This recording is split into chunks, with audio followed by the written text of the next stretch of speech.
اهدنا الصراط المستقیم۔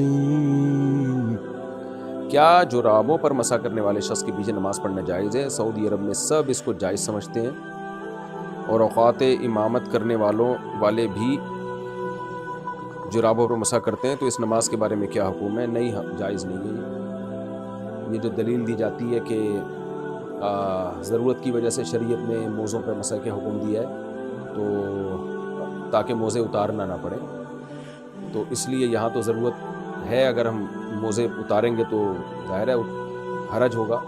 اس کا جواب یہ ہے کہ ضرورت ہوتی ہے جس کو شریعت نے ضرورت مانا ہو۔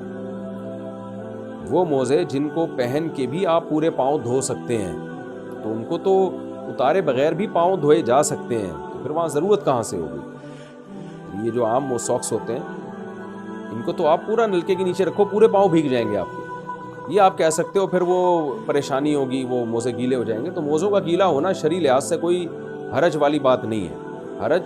وہ حرج معتبر ہوگا جس کو شریعت حرج مانتی ہے۔ یہ جو موزے ہیں، چمڑے کے موزے ہوتے ہیں جیسے، ان میں تو حرج یہ ہے کہ ان کو اتارے بغیر پاؤں دھونا ممکن ہی نہیں ہے، لہذا شریعت نے کہہ دیا کہ ان کو پہنے ہی مسح کر لیا کرو۔ جبکہ یہ جو عام کپڑے کے ساکس ہیں، ان کو تو اتارے بغیر بھی آپ پاؤں پورے دھو سکتے ہیں، تو مسح کیسے جائز ہو گیا ان کے اوپر؟ اور رہی یہ دلیل کہ نبی صلی اللہ علیہ وسلم سے موزوں پر مسح ثابت ہے، بھائی نبی صلی اللہ علیہ وسلم سے جس طرح کے موزے یا خفین پر مسح ثابت ہے، وہ موزے تھے جو جوتے کا آلٹرنیٹ تھے، جوتے کے بغیر استعمال ہوتے تھے،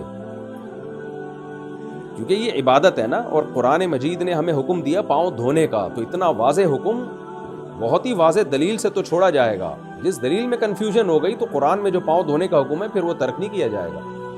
ورنہ تو بعض لوگوں نے یہاں تک بھی کہہ دیا پاؤں پہ ٹیشو باندھ کے بھی آپ مسح کر سکتے ہیں، ان کو کیا، آپ کس دلیل سے آپ رد کریں گے؟ ان کو پاؤں کا صرف ڈھکا ہونا کافی نہیں ہے، وہ موزے پاؤں میں پہنے ہوئے ہوں جو جوتوں کا آلٹرنیٹ ہوتے ہیں۔ اس لیے فقہا نے، چاروں ائمہ نے کچھ نہ کچھ شرطیں لگائی ہیں اس پہ اپنے اجتہاد کے حساب سے، کیونکہ چاروں نے اس چیز کو ملحوظ رکھا ہے کہ بھئی جوتوں کا آلٹرنیٹ کون کون سے موزے ہو سکتے ہیں۔ پھر کسی نے شرط لگائی کہ نیچے بھی چمڑا اوپر بھی چمڑا، کسی نے کہا نہیں صرف اوپر چمڑا ہونا کافی، وغیرہ وغیرہ۔ میں ان شرطوں کی تفصیل میں نہیں جاؤں گا، لیکن یہ جو موزے ہیں، جو عام موزے آ رہے ہیں، تو نبی کے دور میں تھے ہی نہیں بھائی، تو نہ یہ وہ والے موزے ہیں نہ ان جیسے موزے ہیں۔ ضروری نہیں کہ وہ موزے پہنے جو نبی کے دور میں تھے، بلکہ ان جیسے بھی پہنیں گے تو بھی مسح جائز ہوگا، لیکن یہ نہ وہ ہیں نہ ان جیسے ہیں، تو انہیں پہن کے تو کوئی بھی پیدل نہیں چلتا۔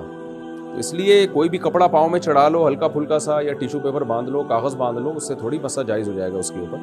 اس لیے ہماری رائے میں ٹھیک نہیں ہے۔ آپ ان کے اگر یقین ہو کہ امام نے ان موزوں پہ مسح کیا ہے تو اس کے پیچھے نماز جائز نہیں ہے۔ باقی فتنہ فساد نہ کریں، جھگڑا وگڑا نہ کریں، آپ اپنی نماز پڑھ لیں، اور اگر آپ نے خود نہیں دیکھا تو پھر اس کے پیچھے نماز پڑھ لیں۔ امام آ کے کھڑا ہوا، موزے پہنے ہوئے ہیں، تو آپ کو کیا پتہ کہ اس نے عام موزوں پہ مسح کیا، ہو سکتا ہے نہ کیا ہو مسح، آپ پیچھے نماز پڑھ لیں اس کی۔ ہاں، جب پتہ ہے کہ انہوں نے عام موزوں پہ مسح کی ہے پھر نماز نہ پڑھیں۔ یہاں بعض لوگ ایک سوال کرتے ہیں کہ اس سے تو امت میں اختلاف پیدا ہوگا۔ بھائی اختلاف پیدا ہو رہا ہے امام کے عمل کی وجہ سے۔ اگر امام صاحب کی رائے یہ ہے کہ ان موزوں میں مسح جائز ہے، تو اپنے جب انفرادی نماز پڑھیں تو پڑھ لیں، جب آپ امامت کریں تو آپ کو جمہور کی رائے کا احترام کرنا چاہیے۔